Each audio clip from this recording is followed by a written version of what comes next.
साथियों नमस्कार, प्रेम से बोलिए जय मां सरस्वती। आइए शुरू करते हैं संगीत का एक प्रैक्टिस सेट। आने वाले सभी परीक्षाएं जिसमें संगीत से प्रश्न पूछे जाएंगे, उन सभी परीक्षाओं के लिए यह वीडियो आपके लिए बहुत बहुत लाभकारी सिद्ध होगा।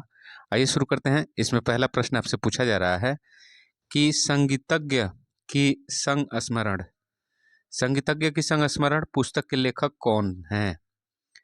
तो पुस्तक का नाम है संगीतज्ञ की संस्मरण। इसके लेखक हैं, सही उत्तर हो जाएगा आपका बिलायत हुसैन खान। ठीक है जी, आंसर डी हो जाएगा। देखिए व्याख्या पढ़ते हैं। बिलायत हुसैन खान इसके लेखक हैं।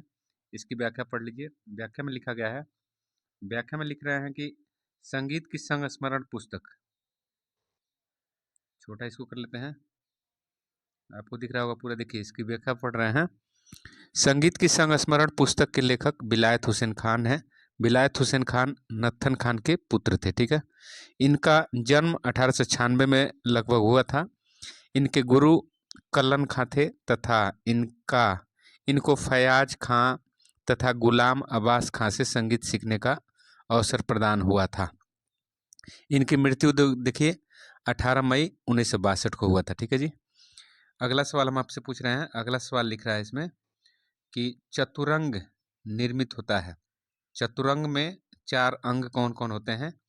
तो सवाल आपसे पूछा जा रहा है, इसका सही उत्तर बताइए। चतुरंग का निर्माण किससे किससे होता है? तो दूसरा का सही उत्तर हो जाएगा आपका ए, पद से और तबला के बोल से, तराना के बोल से और सरगम। चतुरंग में 4 अंग यही होते हैं। पूछा जाता है सवाल कि चतुरंग के 4 अंग कौन कौन है? तो पद है, तबला के बोल है, तराना के बोल है और सरगम है। ठीक है जी, तो सही उत्तर हो जाएगा ए। इसकी व्याख्या को देख लीजिए। व्याख्या में लिखा गया है कि चतुरंग में पद, तबला के बोल, तराना के बोल और सरगम से निर्मित होता है चतुरंग। ऐसे कहिए, चतुरंग शास्त्रीय संगीत का एक विशिष्ट गायन का प्रकार है। इसके 4 भाग होते हैं, कविता, तराना, त्रिवट, सरगम। इसमें पखावज की संगत की जाती है। ठीक है, अगला सवाल देख लीजिए। अगला सवाल हम आपसे पूछ रहे हैं। इसमें सवाल में लिखा गया है कि निम्नलिखित में से विचित्र वीणा वादक बजाने वाला कौन है? तो विचित्र वीणा के वादक इसमें कौन है? विकल्प में दिया गया है। तो विचित्र वीणा के वादक कौन है? कमेंट करके बताइए विचित्र बीड़ा में कितने तार होते हैं। तो विचित्र बीड़ा के वादक इसमें है, आपको सही उत्तर हो जाएगा इसका लालमणि मिश्रा। लालमणि मिश्रा विचित्र बीड़ा का वादक हैं। देखिए व्याख्या पढ़िए। व्याख्या में लिखा गया है लालमणि मिश्र विचित्र बीड़ा वादक हैं। ठीक है जी, विचित्र बीड़ा में 2 तुम्बे, 6 तार, 11 से 17 तक तरफ के तार होते हैं। इसको जमीन पर रखकर बजाया जाता है। इसको 3 मिजराब के प्रहार से तथा बाएं हाथ में अंडाकार कांच को गोले से घर्षण करके बजाया जाता है। ठीक है जी, तो तार से बना है तो तत्वाद्य यंत्र है। ठीक है जी, इसमें अगला सवाल आपसे पूछ रहे हैं कि प्रेम रंग किसका उपनाम है? प्रेम रंग के नाम से किनको जाना जाता है, आपको बताना है। तो 4 का सही उत्तर हो जाएगा आपका 4 का सही उत्तर हो जाएगा आपका ध्रुव तारा जोशी को। ध्रुव तारा जोशी, आंसर डी हो जाएगा। ठीक है जी, आंसर डी हो जाएगा। इनको प्रेम रंग उपनाम से जाना जाता है, ध्रुव तारा जोशी को। देखिए फयाज खां का उपनाम क्या है? तो प्रेम पिया। ठीक है जी, ध्रुव तारा जोशी जी का उपनाम है प्रेम रंग। ठीक है, अगला सवाल देख लीजिए।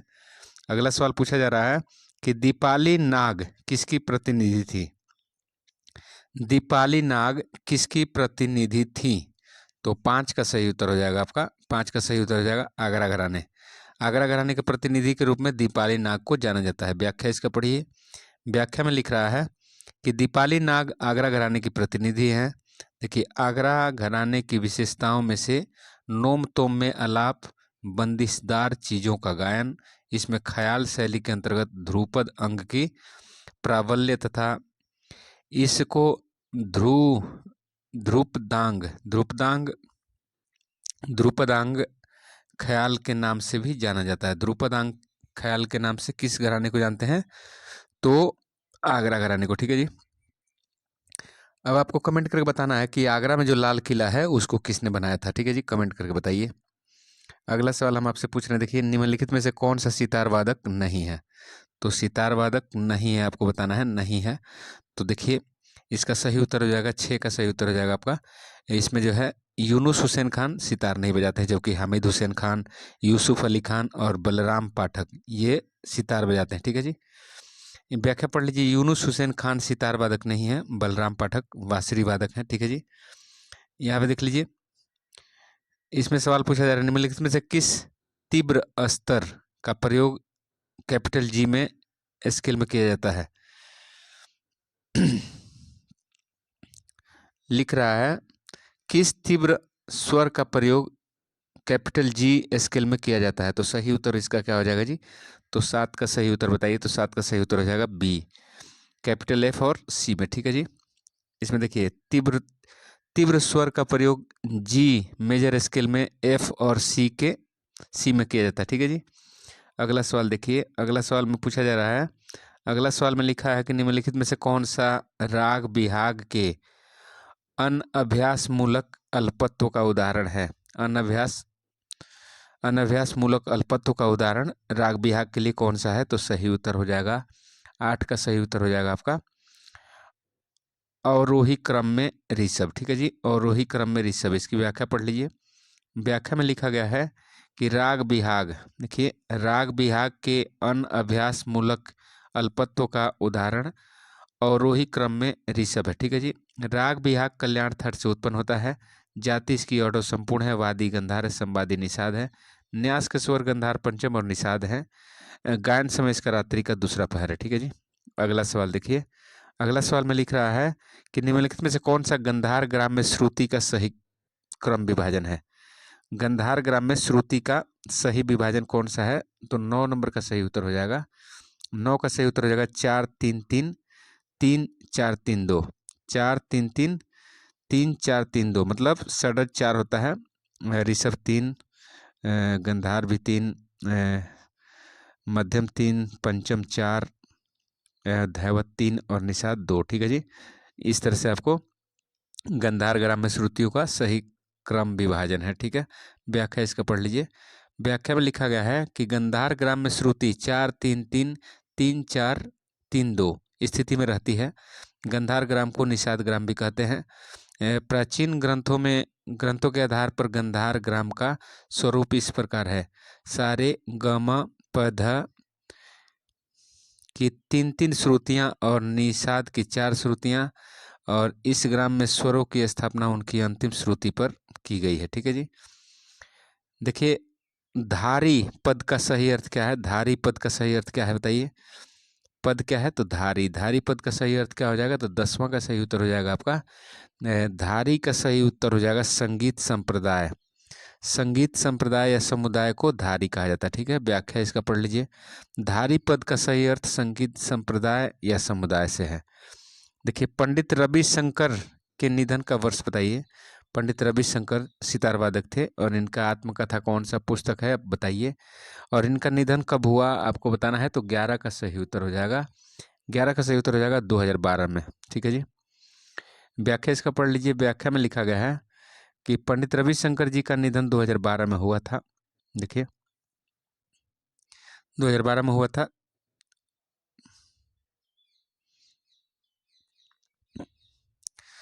पंडित जी का जन्म 7 अप्रैल 1920 को बंगाली ब्राह्मण परिवार में हुआ था। इनके पिता श्याम शंकर अपने समय के अच्छे विद्वान थे। इनके गुरु अलाउद्दीन खां साहब थे। पंडित जी को 1999 ईस्वी में भारत रत्न पुरस्कार मिला। 2001 में इन्हें ब्रिटेन की ओर से नाइटहुड की उपाधि मिली। 2002 में ग्रैमी अवार्ड मिला था इनको। ठीक है। अगला सवाल देख लीजिए। अगला सवाल में पूछा जा रहा है कौन सा ताल खाली के साथ शुरू होता है?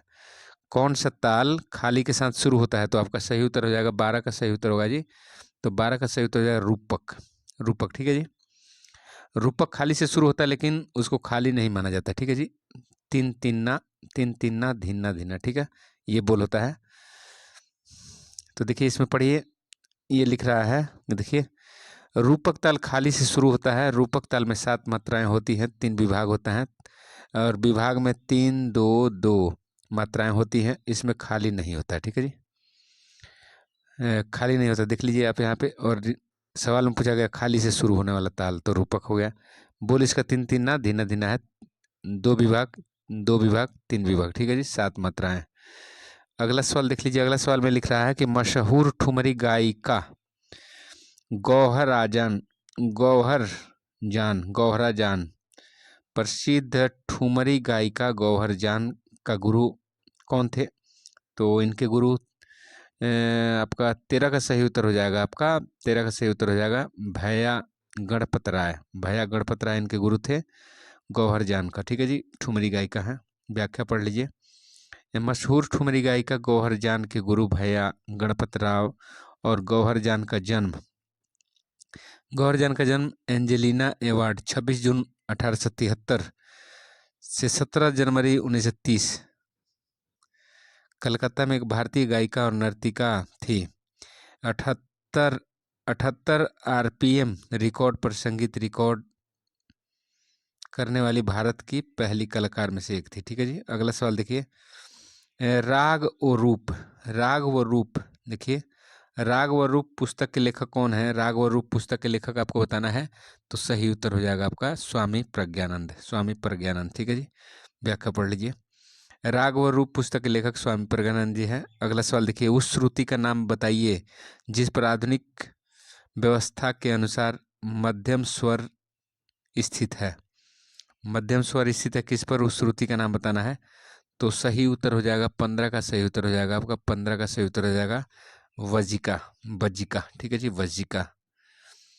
आधुनिक श्रुति स्वर व्यवस्था में मध्यम स्वर वज्रिका श्रुति पर स्थापित है। दयावती पर ऋषभ है। दयावती पर ऋषभ है। रक्तिका पर कोमल गंधार स्थापित है। ठीक है जी, अगला सवाल हम आपसे पूछ रहे हैं कि तौरात्रिक पद से क्या समझते हैं? तौरात्रिक पद, तौरात्रिक पद का अर्थ क्या होता है? तो 16 का सही उत्तर हो जाएगा आपका 16 का सही उत्तर है तौरात्रिक पद से देखिए गीत, वाद्य और नृत्य, इसका बोध होता है तौरात्रिक से। ठीक है जी, व्याख्या पढ़ी। तौरात्रिक पद से गीत, वाद्य, नृत्य समझते हैं। संगीत में इन तीनों का समावेश होता है। अगला सवाल देखिए। अगला सवाल इसमें लिख रहा है कि निम्नलिखित में से राग हिंडोल किससे संबंधित है? राग हिंडोल, हिंडोल कल्याण थाट से उत्पन्न है। देखिए इसमें सही उत्तर हो जाएगा 17 का क्या होगा जी? तो 17 का सही उत्तर हो जाएगा कल्याण थाट। ठीक है जी, व्याख्या पढ़ लीजिए। हिंडोल कल्याण थाट से संबंधित राग है। हिंडोल कल्याण थाट का राग है जाति, इसकी ओडो है। ओडो जाति है, इसकी वादी स्वर धैवत है, संवादी गंधार है। आरोह और रोह में ऋषभ और पंचम वर्जित होता है। न्यास का स्वर गंधार, धैवत और तार षडज है। गायन समय दिन का प्रथम पहर है। संप्रकृति राग सोहनी है। ठीक है जी, राग सोहनी आपका राग हिंडोल का संप्रकृति राग है। देखिए 7/4 की लयकारी क्या है? आड़ कुआड़ बियाड़, तो ये हो जाएगा आपका 7/4 मतलब पौने 2 गुण है। पौने 2 गुण है, पौने 2 गुण, तो ये होगा बियाड़ हो जाएगा। ठीक है जी, क्या होगा जी? बियाड़। देखिए व्याख्या में, देखिए व्याख्या में इसमें बियाड़ आंसर सी हो जाएगा। देखिए 7/4 मतलब 7 मात्रा को 4 मात्रा में बोलना, लयकारी को बियाड़ कहते हैं। यह लय पौने 2 गुण मतलब 1.3/4 की होती है। मात्रा, हर मात्रा में पौने 2 मात्रा आती है। इसमें 4 मात्राओं में 7 मात्राएं ली जाती है और इसे बियाड़ लयकारी कहते हैं। अगला सवाल देख लीजिए। दिन के किस भाग से पूर्वांगवादी राग संबंधित है? दिन के किस भाग से पूर्वांगवादी राग संबंधित है? पूर्वांगवादी राग जो है आपका सही उत्तर हो जाएगा 19 का सही उत्तर क्या होगा जी? तो 19 का सही उत्तर हो जाएगा 12 बजे दोपहर से 12 बजे मध्य रात्रि तक जो होता है राग, उसको पूर्वांग राग कहते हैं। ठीक है, व्याख्या पढ़ लीजिए। पूर्वांगवादी राग 12 बजे दोपहर से 12 बजे रात तक गाए जाते हैं। ठीक है जी, पूर्वांगवादी राग में सप्तक के 7 स्वरों में तार षडज के सा मिलाकर 8 स्वरों के समूह को अष्टक कहते हैं। इसके 2 भाग पूर्वांग और उत्तरांग होते हैं। जिन रागों का वादी स्वर षडज है ऋषभ, गंधार, मध्य में से कोई हो तो वे पूर्वांगवादी राग कहे जाते हैं। ठीक है जी, अगला सवाल देख लीजिए। अगला सवाल में लिख रहे हैं कि सांत्रा किसका नाम है? सांत्रा किसका नाम है?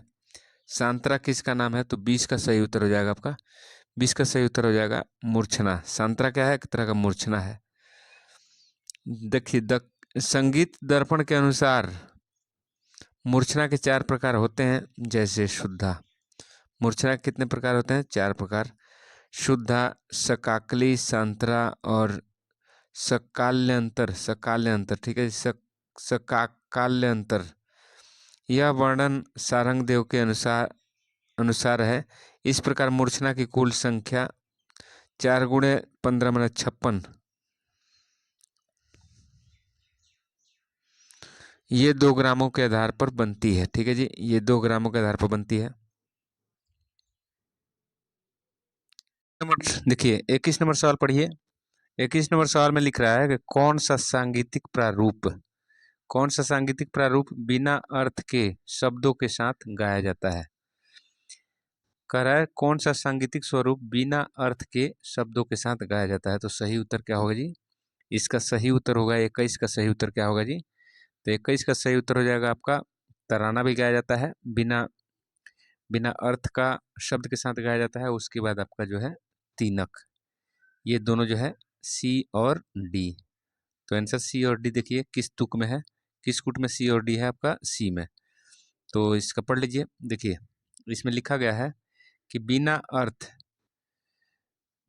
अर्थ के शब्दों के साथ गाए जाने वाला तराना और तीनक कहते हैं। जैसे नोम तोम का आलाप होता है, जैसे तराना यह भी गायकी का एक प्रकार है। इस शैली में गीत के ऐसे शब्द होते हैं जिनका कोई अर्थ नहीं होता, लेकिन उस्ताद अलाउद्दीन खां कहते हैं कि ये फारसी शब्द होते हैं जो तराना के बोल होते हैं, और इनका भी अर्थ होता है कि कोई आदमी खुदा से प्रार्थना करता है। तो तराना के शब्द भी अर्थपूर्ण होते हैं, ठीक है जी। जैसे देखिए ना, दे, दा, देन तराने में तानों का प्रयोग किया जाता है, ठीक है जी। तथा इसे केवल द्रुत लय में ही गाया जाता है, द्रुत लय में ही गाया जाता है, ठीक है। तो तीनक और तराना, ठीक है, याद रखिएगा। अगला सवाल देखिए। अगला सवाल में आपसे पूछ रहे हैं कि निम्नलिखित में से कौन से देसी ताल हैं? देसी ताल आपको बताना है। तो 22 का सही उत्तर हो जाएगा आपका, 22 का सही उत्तर हो जाएगा आपका। देसी ताल में आपका सिंघा विक्रम है, उसके बाद आपका जो है सिंघा विक्रम हो गया, और उसके बाद गजलील, ठीक है जी। तो ए और सी, तो ए और सी किस में है? तो डी में है, ए और सी। देखिए ए और सी डी में है। सिंघा विक्रम और गजलीला देसी ताल के अंतर्गत आते हैं, ठीक है। 23 नंबर सवाल देखिए। 23 नंबर सवाल में आपसे पूछ रहे हैं। 23 नंबर सवाल में लिखा गया है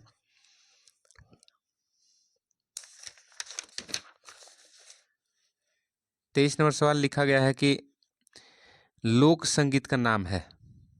निम्नलिखित में से लोक संगीत का नाम इसमें कौन कौन है? तो सही उत्तर क्या हो जाएगा जी इसका? तो लोक संगीत के रूप में आपको जो है ये 12 मास्या भी लोकगीत है। उसके बाद आपको जो है देखिए 12 मास्या हो गया, उसके बाद आपका हो गया भटियाली। भटियाली ये भी लोक संगीत है, ठीक है। तो आंसर ए और बी किस में दिया है? ए में। ए और बी ए में दिया है, तो ये आंसर होगा। व्याख्या पढ़िए इसका।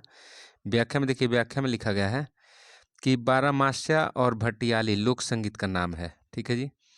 बारहमास्या जिन गीतों में बिरहणी नायिका के 12 महीने के अभाव ग्रस्त जीवन, पीड़ा, व्याकुलता का वर्णन होता है, वे गीत बारहमास्या कहे जाते हैं, ठीक है जी। भटियाली क्या है? तो भटियाली मुख्य रूप से मल्लाहों का गीत है। भटियाली गीत बंगाल के कई लोक गीतों का मूल माना जाता है। इन गीतों में ताल आदि का ख्याल नहीं रखा जाता है, इसमें स्वरों का लगाव दीर्घ रहता है। इसे अधिकतर पुरुष गाते हैं, ठीक है। अगला सवाल इसमें देखिए। अगला सवाल आपसे पूछा जा रहा है कि प्राचीन अनाध वाद्य का नाम बताइए। प्राचीन में अनाध्य वाद्य का उदाहरण आपको बताना है, नाम बताना है। तो सही उत्तर क्या होगा जी? 24 का सही उत्तर हो जाएगा आपका। 24 का सही उत्तर हो जाएगा आपका अनाध्य में होता है हुदुका। हुदुका हो गया, हुदुका हो जाता है। उसके बाद आपका जो है पानब।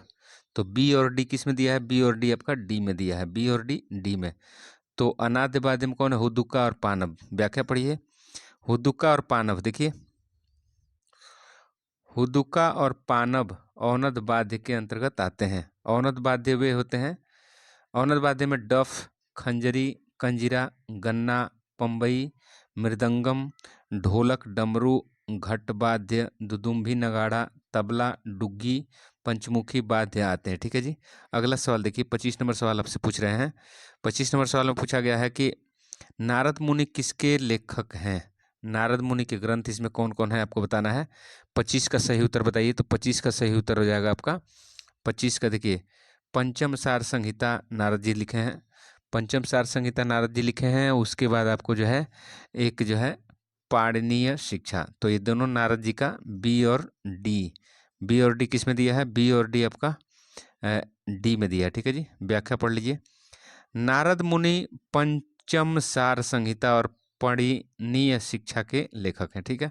अगला सवाल देखिए। अगला सवाल में आपसे पूछ रहे हैं, अगला सवाल में आपसे पूछा जा रहा है, देखिए, पंडित ध्रुव तारा जोशी निम्नलिखित में से किसके शिष्य थे? किनके शिष्य थे पंडित ध्रुव तारा जोशी? तो सही उत्तर क्या होगा जी? 26 का सही उत्तर बताइए। तो 26 का सही उत्तर हो जाएगा आपका 26 का सही उत्तर हो जाएगा। देखिए, इनके गुरु उस्ताद फयाज खान भी थे। उस्ताद फयाज खान भी थे और उसके बाद जो है आपका उस्ताद इनायत खान भी। तो बी और डी मतलब दोनों आदमी से शिक्षा प्राप्त किए थे पंडित ध्रुव तारा जोशी। तो बी और डी किस में दिया है? तो आंसर डी में। ठीक है, आंसर डी में दिया है। देखिए, व्याख्या पढ़ लीजिए। पंडित ध्रुव तारा जोशी के गुरु फयाज खान और उस्ताद इनायत खान हैं। पंडित जी का जन्म 1951 में हुआ था और इनका संबंध किराना घराने से है। ठीक है जी। अगला सवाल देख लीजिए। अगला सवाल में आपसे पूछा जा रहा है, पंडित निखिल बनर्जी किसके शिष्य थे? पंडित निखिल बनर्जी किनके शिष्य थे आपको बताना है। तो 27 का सही उत्तर हो जाएगा जी।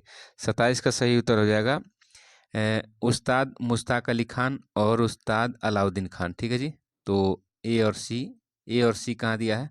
तो ए और सी आपको मिलेगा बी में। ए और सी आपका बी में दिया है। ठीक है, तो बी सही उत्तर है। इसका पढ़ लीजिए। व्याख्या लिखा गया है, पंडित निखिल बनर्जी के गुरु उस्ताद इनायत खान और उस्ताद अलाउद्दीन खान थे। इनका जन्म 14 अक्टूबर 1931 को पश्चिम बंगाल के राज्य एक ब्राह्मण घराने में हुआ था। देखिए, पंडित जी महर घराने के कलाकार थे। 1968 ईस्वी में इन्हें पद्मश्री से सम्मानित किया गया था। 1974 में संगीत नाटक अकादमी मिला था और इनको भारत सरकार द्वारा 1987 में पद्म भूषण से सम्मानित किया गया। ठीक है। अगला सवाल देखिए। अगला सवाल में आपसे पूछा जा रहा है, अगला सवाल में पूछ रहे हैं कि राधिका मोहन मित्रा के गुरु का नाम क्या है? राधिका मोहन मित्रा के गुरु का नाम क्या है? तो 28 का सही उत्तर हो जाएगा आपका 28 का सही उत्तर हो जाएगा आपका जी। तो दाबिर खान और अमीर खान, दाबिर खान और अमीर खान।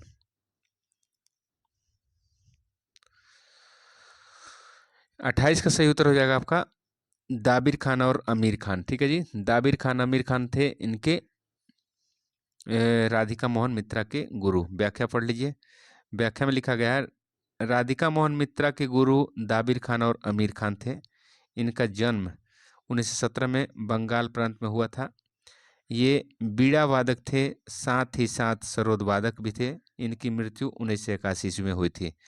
कथन और कारण दिया गया, इसको देखिए पढ़िए। कथन और कारण दिया गया है इसमें देखिए। कथन में दिया गया है कि रविंद्रनाथ टैगोर ने हिंदुस्तानी कंठ संगीत जादू भट्ट से सीखा। जादू भट्ट से सीखे थे संगीत कौन? हिंदुस्तानी संगीत कंठ संगीत जादू भट्ट से सीखे थे। कारण दिया गया है, विष्णुपुर घराना के महान भाष्यकार या प्रवक्ता जादू भट्ट टैगोर परिवार से जुड़े थे। ठीक है जी। तो इसका सही उत्तर क्या होगा जी? 29 का सही उत्तर हो जाएगा आपका ये दोनों गलत है, दोनों गलत है। ठीक है जी। इसका आंसर क्या हो जाएगा? दोनों गलत। देखिए, अभिकथन और कारण दोनों, अभिकथन और कारण क्या है जी? दोनों सही है। इसमें लिख रहा है कि रविंद्रनाथ टैगोर जो थे, रविंद्रनाथ टैगोर हिंदुस्तानी कंठ संगीत जादू भट्ट से सीखे थे, सही है। और विष्णुपुर घराना के महान भाष्यकार अर्थात प्रवक्ता जादू भट्ट टैगोर परिवार से थे, ये भी सही है, जुड़े हुए थे। तो देखिए, इसका सही उत्तर हो जाएगा आपका सी। क्या होगा जी? सी। दोनों सही है। आपका आंसर यहाँ पे गलत प्रिंट हुआ है। देखिए, 30 नंबर सवाल आपसे पूछा जा रहा है। 30 नंबर सवाल देखिए, 30 नंबर सवाल आपसे पूछा जा रहा है। 30 नंबर सवाल में कथन दिया गया है प्रबंध। प्रबंध सुव्यवस्थित स्वर रचना को प्रतिबिंबित करता है। प्रबंध जो है सुव्यवस्थित स्वर रचना को प्रतिबिंबित करता है। और कारण इसका क्या है? स्वर रचना, स्वर, काल, अलंकार, तान का संघटन है। ठीक है जी। तो 30 का सही उत्तर हो जाएगा, 30 का सही उत्तर हो जाएगा आपका ए तो सही है, कथन सही है। प्रबंध सुव्यवस्थित स्वर रचना को प्रतिबिंबित करता है, लेकिन कारण जो है स्वर रचना, स्वर, काल, अलंकार, तान का संगठन है। तो ये इससे रिलेटेड नहीं है। ठीक है जी। तो कारण गलत हो गया। तो देखिए कथन सही है परंतु कारण गलत है। देखिए इसमें कथन और कारण 31 नंबर में भी दिया है। तो 31 नंबर का सवाल पढ़िए। कथन इसमें दिया गया है कि बसंत तथा परज, बसंत तथा प्राज ये दो राग उत्तरांग प्रधान हैं। कारण दिया गया धा इन रागों का वादी स्वर है। ठीक है जी। तो 31 का सही उत्तर हो जाएगा, 31 का सही उत्तर हो जाएगा। बसंत और प्रज तो दोनों राग उत्तरांग प्रधान है, लेकिन इसका वादी जो है धैवत नहीं है। तो आपका कथन सही है, कारण गलत है। तो कथन सही है, कारण गलत है, आपका सी हो जाएगा। ठीक है जी। व्याख्या पढ़ लीजिए। देखिए 32 नंबर में भी वही दिया है, कथन और कारण दिया है। तो सही उत्तर देखिए इसमें पढ़िए। 32 नंबर में क्या लिखा है? तो टप्पा, टप्पा पंजाब से संबंधित है, सही है। देखिए ऊंट सवार अधिकांशतः टप्पा गाते थे, ये भी सही है। तो 32 का सही उत्तर हो जाएगा आपका। 32 का दोनों सही है, ए और आर दोनों सही है। तो आपका सी आंसर हो जाएगा। ठीक है जी। व्याख्या आप पढ़ लीजिए इसका, व्याख्या में वही लिखा गया है। देखिए 33 नंबर में भी कथन कारण दिया गया है, इसमें आपको बताना है कौन सही है। तो कथन में क्या लिख रहा है जी? तो कथन में लिखा गया है यहाँ पे, कथन में लिख रहे हैं कि संगीत में काकू का प्रयोग रस की अनुभूति उत्पन्न करने में महत्वपूर्ण भूमिका अदा करती है, जो स्वर के उपयोग के द्वारा कविता के अर्थ के अनुसार भावना को प्रभावित करती है। और कारण इसका दिया है काकू में भावना तथा अनुभूति को व्यक्त करने का गुण है। ठीक है जी। इसका देखिए आप 33 नंबर का सही उत्तर क्या होगा जी? 33 का सही उत्तर हो जाएगा आपका, 33 का सही उत्तर हो जाएगा आपका कथन और कारण दोनों सही है, कथन और कारण दोनों सही है। तो आपका आंसर ए हो गया। ठीक है। अब देखिए अगला सवाल हम आपसे पूछ रहे हैं कि फयाज खां आफ्ताबे मौसीकी की उपाधि किस दरबार में प्राप्त की थी? फयाज खां को आफ्ताबे मौसीकी की उपाधि किस दरबार में मिली थी?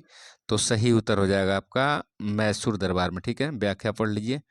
व्याख्या में लिखा गया है कि फयाज खां को आफ्ताबे मौसीकी की उपाधि मैसूर दरबार में मिली थी। फयाज खां का जन्म 1886 में आगरा के पास सिकंदरा नगर में हुआ था। इन्होंने संगीत की शिक्षा नत्थन खां और फिदा हुसैन खां से प्राप्त की। इनका उपनाम प्रेम पिया था। इन्होंने लगभग 250 बंदिशों की रचना मैसूर दरबार में की। 1911 में इन्हें आफ्ताबे मौसीकी की उपाधि से सम्मानित किया गया था। इनका देहांत 1950 में हो गया था। ठीक है जी। अगला सवाल देखिए, ट्यूट, ट्यूट किसका नाम है? ट्यूट किसका नाम है? ट्यूट किसका नाम है जी? तो सही उत्तर हो जाएगा दो पंक्तियों का ध्रुपद। दो पंक्तियों का जो ध्रुपद होता है उसको ट्वीट कहते हैं। ठीक है जी। ट्वीट दो पंक्तियों का ध्रुपद को कहा जाता है। देखिए अगला सवाल, मक्खन खां का वास्तविक नाम क्या है? मक्खन खां का वास्तविक नाम क्या है? तो 36 का सही उत्तर हो जाएगा आपका, 36 का सही उत्तर हो जाएगा नत्थन पीर बख्श। नत्थन पीर बख्श जी को मक्खन खां भी कहा जाता है। व्याख्या पढ़ लीजिए इसका। व्याख्या में लिखा है मक्खन खां का वास्तविक नाम नत्थन पीर बख्श था। नत्थन पीर बख्श था। देखिए ये आगरा घराने के कलाकार थे। घग्गे खुदा बख्श को इस घराने का संस्थापक माना जाता है। कादिर बख्श, पीर बख्श इसी घराने के कलाकार हैं। ठीक है। अगला सवाल देखिए। अगला सवाल में लिख रहा है कि अमीर खुसरो किसके दरबारी कवि थे? तो अलाउद्दीन खिलजी का, खिलजी वंश के संस्थापक थे। सॉरी संस्थापक नहीं, खिलजी वंश के शासक थे। आप बताइए कि अलाउद्दीन खिलजी खिलजी वंश के संस्थापक थे, और खिलजी वंश की संस्थापना किसने किया? खिलजी वंश के शासक थे अलाउद्दीन खिलजी, और इनके पूर्वज शासक कौन थे जिन्होंने खिलजी वंश की स्थापना किया? ठीक है जी। देखिए अलाउद्दीन खिलजी के दरबार में अमीर खुसरो रहते थे। और देखिए इनका जन्म 1253 से लेकर 23 से 24 के बीच में हुआ था, मतलब इनका जीवन काल है। उत्तर भारत के इटावा जिले के पटियाली नामक गांव में हुआ था अमीर खुसरो का जन्म, अतः इनको ख्याल के जन्मदाता के रूप में जाना जाता है। अमीर खुसरो ने संगीत विषय पर फारसी में कई पुस्तकें लिखी, कई नए राग की रचना किया, जैसे साजगिरी हो गया, उष शाक हो गया, सरपदा हो गया, इनको कव्वाली का जन्मदाता भी कहा जाता है। ठीक है। 38 नंबर सवाल पूछ रहा है कि काजी नजरुल इस्लाम द्वारा निर्मित राग कौन सा। काजी नजरुल इस्लाम द्वारा निर्मित राग कौन सा है, आपको बताना है कमेंट करके। विद्रोही कवि किनको कहा जाता है। तो 38 नंबर का सही उत्तर बताना है आपको। 38 नंबर का सही उत्तर हो जाएगा आपका 38 का सही उत्तर हो जाएगा आपका डी। देखिए, काजी नजरुल इस्लाम द्वारा निर्मित राग कौन है, तो रुद्र भैरव। व्याख्या इसका पढ़ लीजिए। काजी नजरुल इस्लाम द्वारा निर्मित राग रुद्र भैरव है। ठीक है जी। इनका जन्म हुआ था, मतलब इनका जीवन काल 1899 से 1976 में है। उन्होंने असंख्य गीत व कविताओं की रचना की। सन 1960 में भारत सरकार ने इनको पद्म भूषण से सम्मानित किया था। ठीक है जी। अगला सवाल देख लीजिए। सामगान के चौथी भक्ति छंद का क्या नाम है। कह रहा है सामगान के चौथी भक्ति छंद का नाम क्या है। तो सही उत्तर 39 का क्या होगा जी, 39 का सही उत्तर हो जाएगा उपद्रव। ठीक है जी, उपद्रव। देखिए, सामगान के चौथी भक्ति छंद को उपद्रव नाम से जाना जाता है।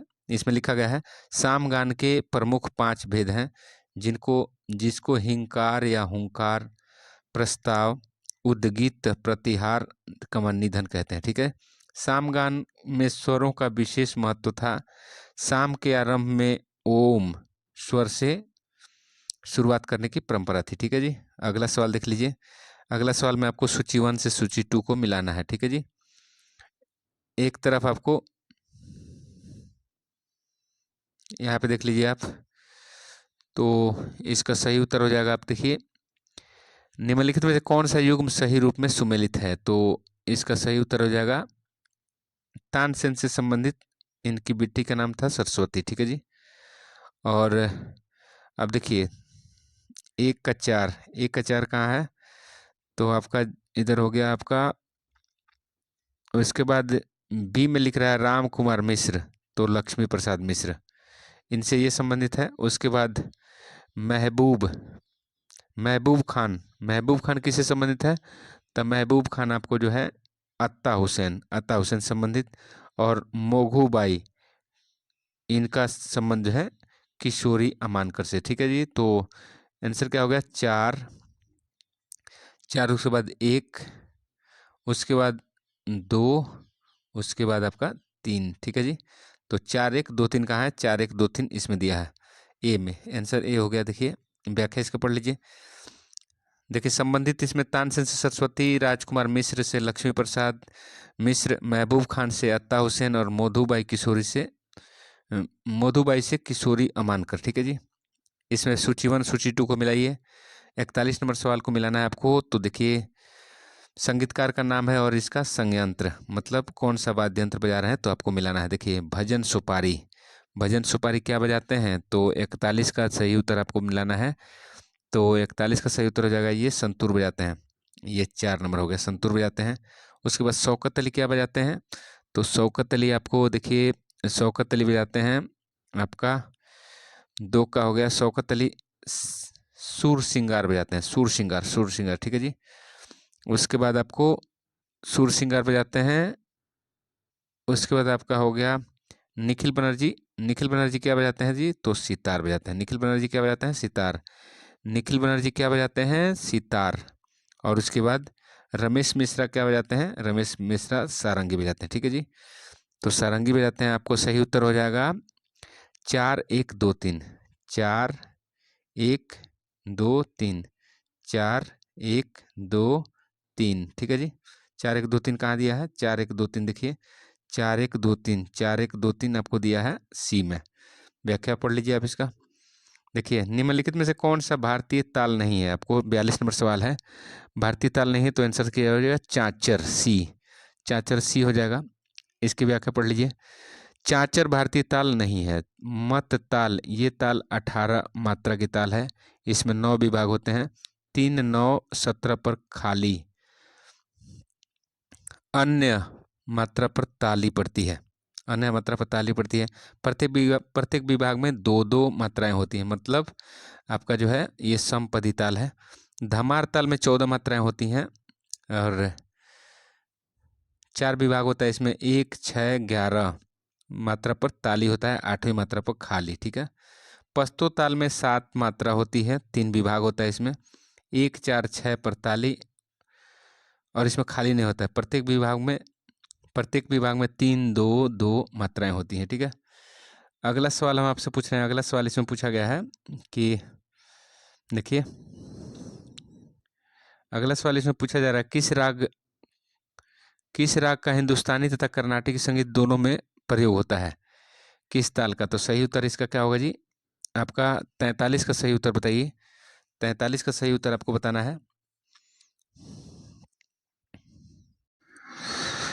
43 का सही उत्तर आपको बताना है, तो 43 का सही उत्तर हो जाएगा बी। आंसर क्या होगा जी? आंसर हो जाएगा बी। आंसर हो गया बी। कह रहा है कि हिंदुस्तानी तथा कर्नाटकी संगीत दोनों में प्रयोग होने वाला राग कौन है? तो हंस ध्वनि है, उसके बाद आपका सरस्वती राग है, उसके बाद आपका राग बिहाग है। ठीक है जी। तो आंसर क्या हो जाएगा? ए, बी और डी।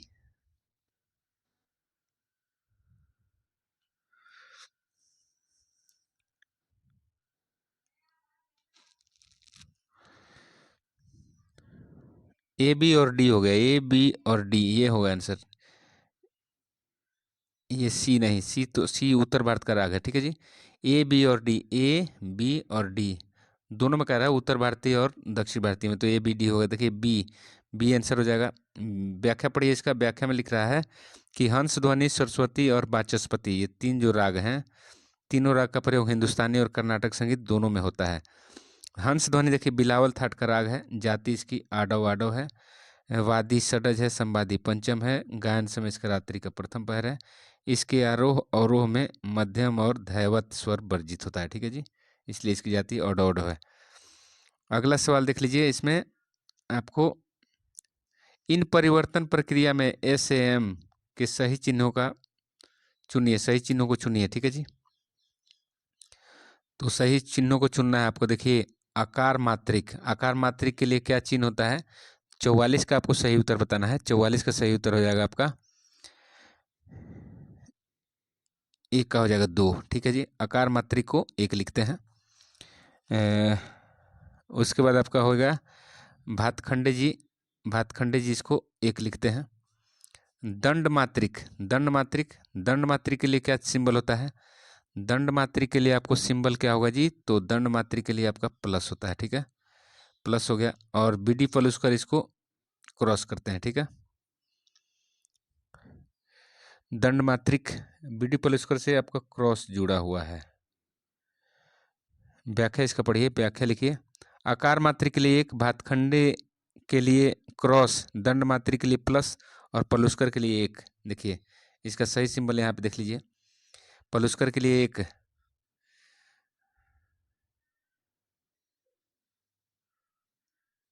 दंड मात्रिक के लिए आपको, दंड मात्रिक के लिए प्लस, दंड मात्रिक के लिए प्लस चिन्ह। ठीक है जी। और भातखंडे जी क्रॉस से सम को दर्शाते हैं, और पलुस्कर जी मात्रा संख्या से सम को दर्शाते हैं, और आकार मात्रिक के लिए 1 लिखते हैं। ठीक है जी। तो पलुस्कर जी जो हैं आपको सम को 1 से दर्शाते हैं, 1 मात्रा शुरू है, और वहीं आकार मात्रिक 1 से दर्शाते हैं, और सम को भातखंडे जी क्रॉस से दर्शाते हैं, और दंड मात्रिक को प्लस लिखा जाता है। ठीक है जी। तो ये वाला आपका सही उत्तर हो जाएगा। अगला आपको सुमेलित करना है, बोल को सुमेलित करिए। थपिया, थपिया किसका बोल है? थपिया किसका बोल है? 45 का सही उत्तर बताइए। तो 45 का सही उत्तर हो जाएगा आपका, 45 का सही उत्तर हो जाएगा, थपिया जो है पखावज का बोल है। थपिया पखावज का बोल है, थपिया पखावज का बोल है। ठीक है जी। और नेडा गेडा, नेडा गेडा किसका बोल है? नेडा गेडा किसका बोल है आपको? नेडा गेडा जो है आपका श्री खोल के बोल है, श्री खोल के बोल है आपको नेडा गेडा। ठीक है। और कृधिन, कृधिन किसके बोल हैं? कृधिन किसके बोल हैं? कृधिन किसके बोल है बताइए। तो 45 का सही उत्तर हो जाएगा। 45 में कृधिन जो है, कृधिन आपका तबला के बोल है। ठीक है जी, कृधिन तबला के बोल है। और तटकार, तटकार किससे संबंधित है? तो कथक डांस के बोल है। तटकार कथक डांस के बोल है। तो सही उत्तर हो जाएगा आपका 2, 2, 4, 2, 4। उसके बाद 1 1 3, ठीक है जी। 2 4 1 3 कहाँ दिया है? 2 4 1 3, 2 4 1 3 आपका ए में दिया है, ठीक है। 2 4 1 3 देखिए, थपिया पखावज के बोल हैं, नेड़ा गेड़ा श्री खोल के बोल हैं, कृधिन तबला के बोल हैं, और तटकार कथक डांस के बोल से संबंधित है, ठीक है। इसमें देखिए अगला सवाल हम आपसे पूछ रहे हैं।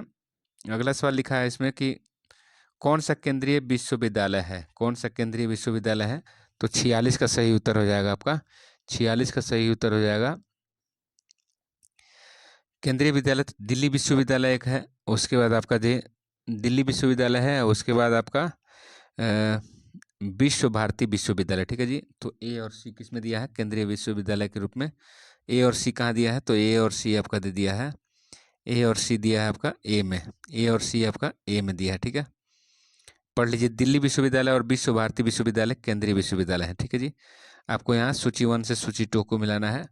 देखिए, नाम के छद्म नाम से सुमेलित करिए, मतलब उपनाम से। देखिए, भातखंडे जी को चतुर पंडित कहा जाता है, तो इनका हो जाएगा, इनका चतुर पंडित हो गया। उसके बाद आपको देखिए 47 का सही उत्तर बताना है आपको, तो 47 का सही उत्तर हो जाएगा आपका चतुर पंडित हो गया। उसके बाद आपका भैया गणपत राव को प्रेम पिया कहते हैं। भैया गणपत राव को क्या कहते हैं? प्रेम पिया। नहीं, प्रेम पिया इनको नहीं कहा जाता है, सुघर पिया कहा जाता है, सुघर पिया इनको कहा जाता है। देखिए भातखंडे जी को तो चतुर पंडित कहते हैं, और भैया गणपत को आपको सुघर पिया कहते हैं। क्या कहते हैं? भैया गणपत को सुघर पिया कहते हैं, सुघर पिया कहते हैं। उसके बाद आपको जो है फयाज खान को प्रेम पिया कहते हैं, फयाज खान को प्रेम पिया कहते हैं। और आपका बिंदा दिन को सनद पिया कहते हैं, मतलब इनका 3 हो गया। फयाज खां का 1 हो गया, और उसके बाद भैया गणपत राव को सुगर पिया कहते हैं, इनका 2 हो गया, और पंडित जी का चतुर पंडित। तो 4 2 1 3, 4 2 1 3 कहाँ दिया है? 4 2 1 3, 4 2 1 3 किधर दिया है? 4 2 1 3 देखिए, 4 2 1 3 आपका डी में दिया है। पढ़ लीजिए इसकी व्याख्या। व्याख्या में लिख रहा है कि भातखंडे जी का उपनाम चतुर पंडित है, भैया गणपत राव को सुघर पिया कहते हैं, फयाज खां को प्रेम पिया कहते हैं, और बिंदादीन महाराज को सनद पिया कहते हैं, ठीक है जी। अगला सवाल देखिए, इसमें निम्नलिखित में से कौन सा विषम है? अलग कौन है? तो 48 का सही उत्तर हो जाएगा, 48 का सही उत्तर हो जाएगा शुद्ध गंधार। शुद्ध गंधार अलग है। देखिए कैसे अलग है, व्याख्या में पढ़िए। लिख रहा है कि शुद्ध गंधार को विषम की श्रेणी में रखा जाता है।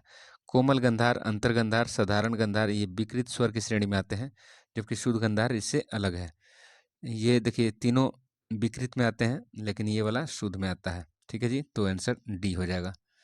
अगला सवाल देख लीजिए। अगला सवाल में लिख रहा है कि निम्नलिखित में से विषम को चुनिए। विषम को चुनना है 49 का, तो 49 का सही उत्तर हो जाएगा आपका कजरी। कजरी आपका विषम हो गया। देखिए कैसे व्याख्या पढ़ते हैं। व्याख्या में लिख रहा है, व्याख्या में लिखा गया है कि कजरी हिंदुस्तानी संगीत में लोक संगीत में गाई जाती है, जबकि पल्लवी, जावली, स्वरावली कर्नाटक संगीत में गाई जाती है। पल्लवी कर्नाटक संगीत में किसी भी गीत का प्रकार का पहला अंग पल्लवी कहलाता है। जावली ये श्रृंगार रस प्रधान साहित्य युक्त मध्य लय एवं चंचल प्रकृति के रागों में गाई जाती है। 50 नंबर सवाल में देखिए सुमेलित करना है। नारद ने अपनी शिक्षा में स्वरों के लिए इन रंगों का चयन किया है। इन रंगों का चयन किया, देखिए तो 50 का सही उत्तर बताइए। तो 50 का सही उत्तर हो जाएगा आपका षड्ज के लिए हल्का, षड्ज के लिए क्या होगा जी? षड्ज के लिए आपका हल्का हरा रंग, तो हल्का हरा रंग हो गया। ऋषभ के लिए, ऋषभ के लिए आपको बताना है, तो ऋषभ के लिए आपको बताना है, ऋषभ के लिए, ऋषभ के लिए आपका हो जाएगा तोते जैसा हल्का पीला, तोते जैसे हल्का पीला हो गया। गंधार के लिए बताइए, तो गंधार के लिए आपका क्या होगा जी? गंधार के लिए आपका हो गया सुनहरा, गंधार के लिए सुनहरा रंग, और मध्यम के लिए सफ़ेद रंग, ठीक है जी। तो आंसर क्या हो गया जी? तो आपका 2 2 1 3 4, 2 1 3 4, 2 1 3 4 कहाँ दिया है? 2 1 3 4 आपका ए में दिया है, ठीक है जी, ए में दिया है। व्याख्या इसका देखिए, व्याख्या षड्ज को हल्का हरा, ऋषभ को तोते जैसा हल्का पीला, गंधार को सुनहरा, मध्यम को सफ़ेद माना गया है, ठीक है, नारद जी के द्वारा। तो आज की वीडियो में इतना ही, अगले वीडियो में हम फिर मिलेंगे। तब तक के लिए जय हिंद, जय भारत। चैनल को लाइक करिए, सब्सक्राइब करिए, मित्रों में शेयर करिए। ज्ञान बांटने से ज्ञान बढ़ता है। Thank you.